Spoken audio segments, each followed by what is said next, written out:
Fala galera, tudo belezinha? Tudo certinho?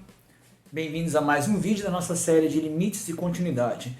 Esse é o quarto vídeo e o último da série de limites e continuidade. Então, a gente vai falar sobre continuidade, para terminar a série. Ha! Vamos lá. Vamos começar com uma ideia intuitiva do que seria continuidade. Aqui na lousa a gente tem três gráficos de funções, assim, né? Os gráficos estão em vermelho, né? A gente está olhando para eles. O que acontece com eles em torno do ponto x igual a a? No primeiro exemplo, né, a função segue lisinha, né? Percebe que se eu fosse desenhar o gráfico dessa função com uma caneta na lousa, eu não precisaria tirar a caneta da lousa ou o lápis do papel, se fosse desenhar, e o mesmo não ocorre com esses dois gráficos. Né? Esse aqui, eu estaria desenhando, teria que tirar a caneta e continuar desenhando para cá. E aqui eu estaria desenhando, teria que tirar, porque tem um buraco aqui no meio, e continuaria para cá. Então, de cara, a gente já tem uma separação entre esses dois gráficos e esse gráfico. Né? Eu poderia olhar de uma outra maneira também. Imagina que se eu fosse uma formiguinha andando aqui em cima, né? Aqui eu estaria andando de olho fechado sem problema algum e cair em nenhum buraco, nem nada disso. Aqui, se fosse uma formiguinha, eu estaria andando de olho fechado. Quando eu chegasse aqui, ó, eu ia cair aqui embaixo e ia continuar. Mas isso é uma queda, isso eu poderia quebrar uma perna, sei lá, né? E aqui não, né? Também não, aqui não tem aqui eu estaria andando, aí eu caí nesse buraco e acabou. E daí vamos voltar pra cá, né? Então, de novo, mais uma coisa que vai deixar claro que essas duas funções aqui, elas têm algo em comum que essa aqui não tem. A gente vai dizer que essa função aqui, o gráfico dessa função, é o gráfico de uma função contínua. E o gráfico dessas duas funções são gráficos de funções descontínuas. Então, a gente já está interessado em funções desse tipo. Já está interessado em tentar caracterizar funções desse tipo. Então, o que a gente vai querer fazer é achar alguma sentença, alguma definição que nos diga essa função é contínua e essa função não é contínua ou descontínua. Como é que a gente vai fazer isso? Vamos tentar achar uma definição precisa para isso?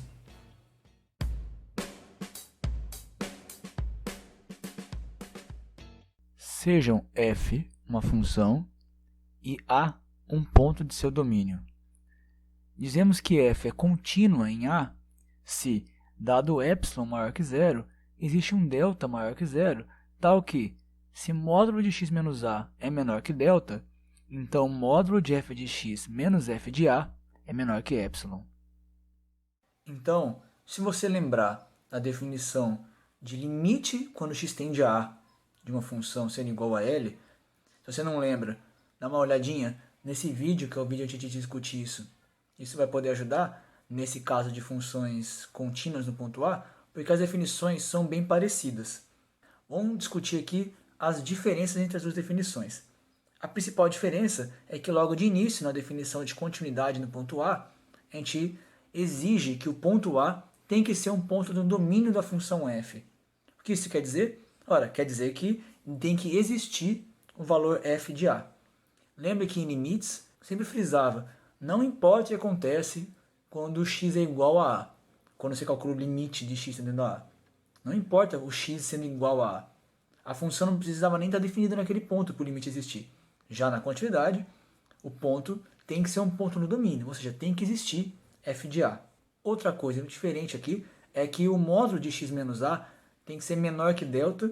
No caso de limites, ele precisava ser menor que delta e maior que zero. O que isso quer dizer aqui? Aqui, o módulo de x menos a pode ser igual a zero. Ou seja, o x pode ser igual a a. Ou seja, a gente está interessado aqui quando x é igual a a. E o terceiro ponto diferente é que o módulo de f de x menos f de a tem que ser menor que epsilon. Lá em limites, o módulo de f de x menos L tem que ser menor que epsilon para o limite ser igual a L. Né? Ou seja, a gente troca o L, que era o valor do limite, pelo próprio f de a, nesse caso. Então, se você comparar as duas definições, a gente chega na seguinte ideia, que para a função ser contínua no ponto A, o limite no ponto A tem que existir, essa é uma coisa. a função tem que ser definida no ponto A, ou seja, f de A tem que existir. E outra coisa, que esse limite, quando x tende a A, tem que ser igual ao próprio f de A. Então, o limite tem que existir quando x tende a A função tem que estar definida no ponto A, ou seja, f de A tem que existir, e finalmente, o limite e a função no ponto A tem que ser iguais, ou seja, limite quando x tende a A de f de x é igual a f de A, se isso acontece, então a função é contínua no ponto A.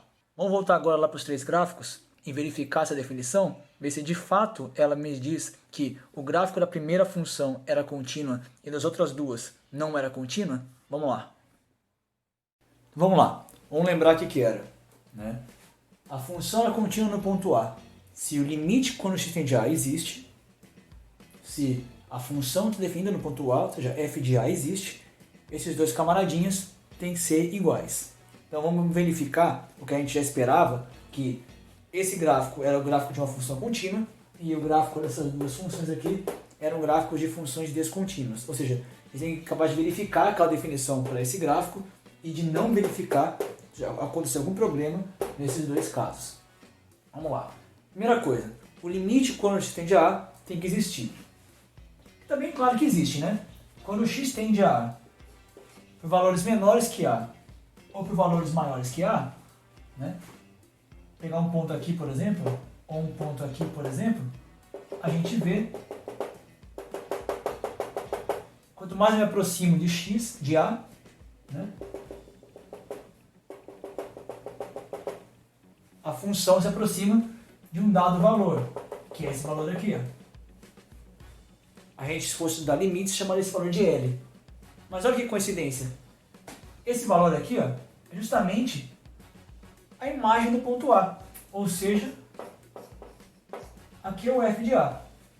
Então o f de A existe, o limite existe e são justamente iguais.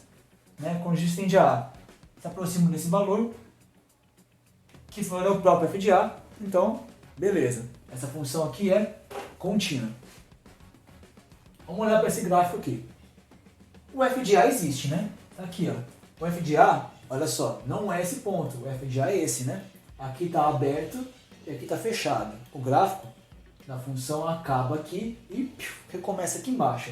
Se está fechado aqui, esse ponto é justamente o f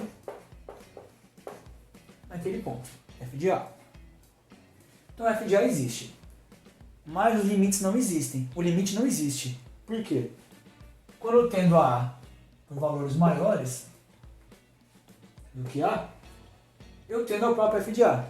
Porém, quando eu tendo a A por valores menores, eu tendo a esse valor aqui. Ó. E esse valor aqui não é igual ao f de A.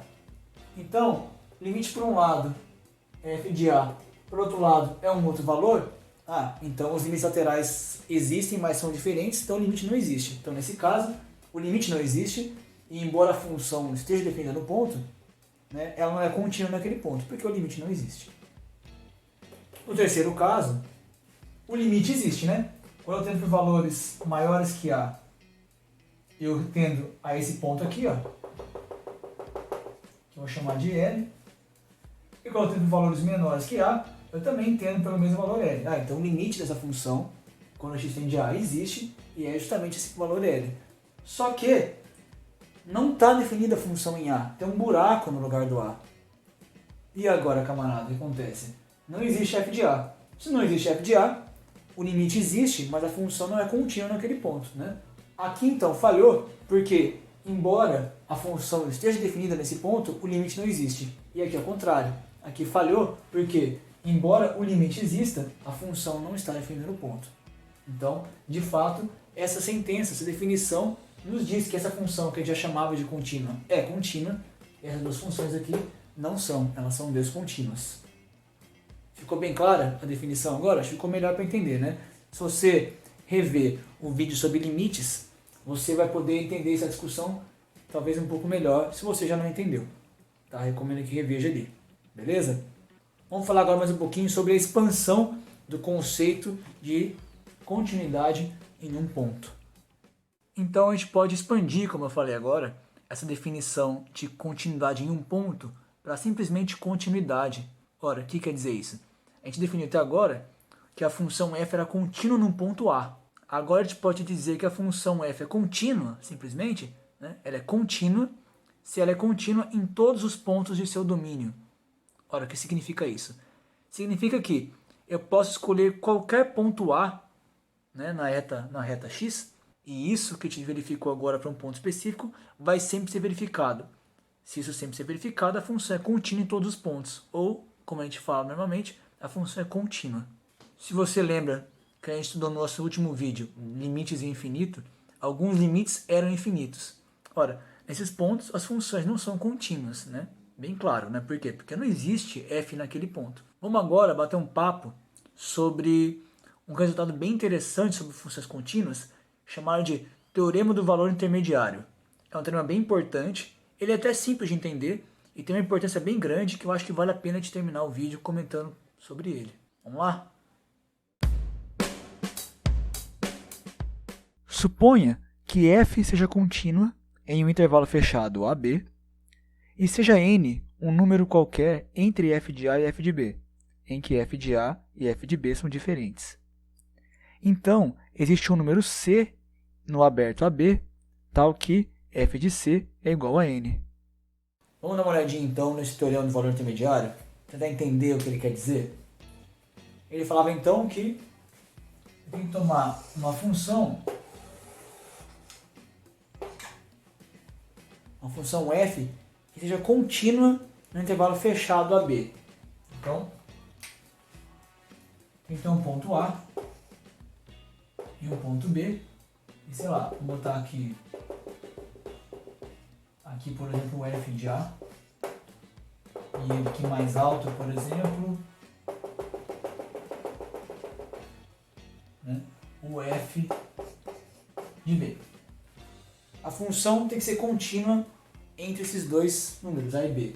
Então, qualquer coisa, sei lá, uma função assim, por exemplo, é uma função contínua, que eu não precisei tirar a caneta da lousa. Né? Intuitivamente, a função é contínua. Então, dada uma função contínua entre A e B, o que acontece? Tem que existir um número n entre esses dois f's, né? Então, qualquer número n entre esses dois, por exemplo, aqui assim. Então, o teorema diz pra gente o seguinte, que nessas condições, existe o número c, que está entre A e B, tal que esse número n é o f deste c. É bem simples de olhar, né? Olha, esse n tem que ser o f de um número c. É isso que o teorema fala pra gente. E ele fala que esse número c está entre A e B.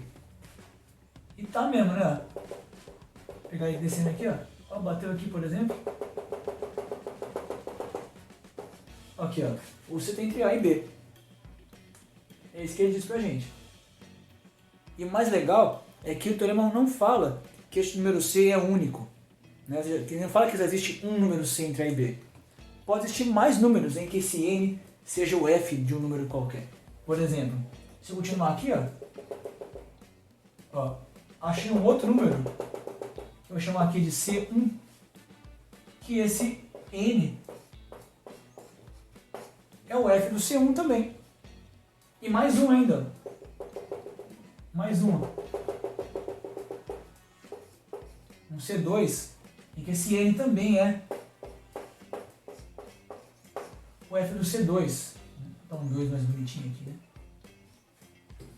Então, o teorema fala pra gente que, dadas as condições, né, função f contínua entre A e B, dado o número n entre o f de A e f de B, com f de A e f de B logicamente diferentes um do outro, existe c, não único necessariamente, tal que esse n é o f deste c. Eu achei aqui nesse exemplo 3 c's, mas a função poderia ser contínua e descer de novo, subir de novo, e eu ter mais valores c's entre A e B, que o teorema vai validar esse n como sendo a imagem desses pontos. Não é difícil de entender, né? O legal então é que não precisa ser único, um detalhe bem importante. E outra coisa legal de comentar é a interpretação e a aplicação deste teorema. Ele é particularmente útil quando a gente toma o valor de n sendo igual a zero, por exemplo. Por quê? Se toma um valor de n igual a zero, né, vamos botar aqui embaixo um exemplinho de aplicação. Se eu tomo n igual a zero,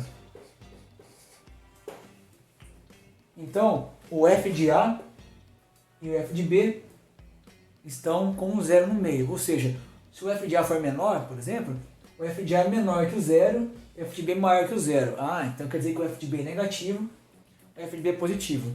Para que serve esse exemplo específico do n igual a zero? Serve para a gente achar raízes de equações. Por quê? Se eu faço, por exemplo, uma equação, sei lá, bem esquisita, ó, x à quarta menos, sei lá, x ao cubo mais 3x quadrado menos 2 igual a zero. Dada essa equação aqui, ó, vamos supor que o exercício queira o seguinte: existe uma raiz para essa equação, ou seja, existe algum valor de x que eu coloque aqui no lugar do x, né? E essa equação seja resolvida? Não necessariamente vai existir. A pergunta é, será que existe? O teorema diz pra gente que se nós acharmos um valor de x, sendo o a, né, negativo no caso, menor que zero, e um outro valor de x, sendo o b, né, porque o f de b vai ser positivo, se a gente achar isso, o teorema garante pra gente que, como essa equação aqui, se eu chamar de f de x, é uma expressão de uma função contínua, né, em algum ponto ela vai ser zero. Né? Então basta eu achar um x tal que isso aqui seja negativo e um outro x tal que esse valor seja positivo. Ou seja, se uma hora é positivo e outra hora é negativo e a função é contínua, o teorema fala, em alguma hora vai encontrar o zero. Então o n, né? O n é zero. Então, por exemplo, se eu botar x igual a 1 aqui, ó, para x igual a 1, fica 1 menos 1, 0, mais 3, 3, menos 2, 1. Então, f de 1 é 1. Se eu achar agora um outro x que vai dar o valor de f negativo, eu vou saber que o valor que eu estou procurando, a solução dessa equação, ela existe e está entre esses dois valores. Deixa eu botar x, por exemplo, é igual a zero, né? 0 menos 0 mais 0 menos 2 é menos 2, né? Então, ó, x igual a 0, f de 0 é menos 2. Então, quer dizer, quando o x era 0, o f dele era negativo. Quando o x era 1, o f dele era positivo. Ah, então, entre 0 e 1, em algum momento, essa coisa virou zero, né? O que isso quer dizer pra gente? Pelo teorema do valor intermediário, né? Pelo TVI, a gente sabe que existe um número C entre A e B. Quem que é o A? O 0. E o B, o 1. Então existe um número C entre 0 e 1. Né? Tal que f de C é igual a n. Mas o n é 0. Ou seja, a solução dessa equação aqui está entre 0 e 1. É um número maior que 0 e menor que 1. É uma fração aqui no caso, né? Você poderia continuar melhorando essa estimativa, chutando um valor entre 0 e 1, por exemplo, chutando meio. Aí esse valor, você bota o x igual a meio aqui. Se der um valor positivo ou negativo, eu vou cercando. Se der um valor negativo, eu sei que vai estar entre meio e 1. Se der um valor positivo, vai estar entre 0 e meio. E eu vou cercando, cercando, cercando, até que eu vou achar estimativas melhores, ou até inclusive um número, né, que dá a solução. Que dá uma solução, né? A gente viu que podia ser mais de uma. Né? Essa função aqui é um polinômio de grau 4, sei lá, pode ter até 4 soluções possíveis aí, né? Então, mas o que importa é que esse teorema vai falar pra gente que vai existir e a gente pode usar para achar, pelo menos cercar algumas das soluções que a gente seja de interesse. Isso em cálculo numérico, por exemplo, quando vocês forem estudar isso, é uma coisa bem útil, bem interessante. Cálculo numérico é uma disciplina que aparece em praticamente todos os cursos de exatas que eu conheço, né? Então, e é cada vez mais interessante a gente entender como aplicar esses problemas, esses teoremas na nossa nossos problemas de diário, de trabalho da gente mesmo. Tá? Isso aqui é um caso bem específico, aqui é um caso bem abstrato, né? Uma equação, mas essa equação, por exemplo, pode estar representando um problema físico, um problema da engenharia, sei lá, um problema químico de repente, né? E aí, sabendo a utilidade desse teorema, fica muito mais fácil a gente poder usar a matemática e o cálculo ao nosso favor, né? Ficou um pouco mais clara a ideia de como funciona esse teorema? Espero que sim. Então é isso, galera. Por hoje era isso mesmo, né? Continuidade, a gente estudou o que era a definição de continuidade num ponto, a gente comparou com a definição de limite num ponto específico e viu que a definição é bem parecida, e exemplificou, né, em 3 gráficos na lousa. Depois viu uma aplicação bem legal de funções contínuas, que é o teorema do valor intermediário, e de fato uma aplicação do teorema para achar raízes de equações, e comentamos como pode ser útil para trabalhar com problemas de outras áreas, por exemplo, engenharias, física, química e outros problemas, inclusive dentro da matemática, né? Essas equações aqui podem ser equações bem importantes dentro da própria matemática. Então, é sempre bom a gente entender o significado do teorema e como utilizá-lo também, tá? Espero que seja útil para vocês e que vocês vão utilizar isso em alguns exercícios, com certeza. Na vida de vocês, pelo menos em exercícios vai ter aparecido. E espero vocês nos próximos vídeos sobre outros assuntos dentro de cálculo. Beleza? Falou, galerinha. Até mais.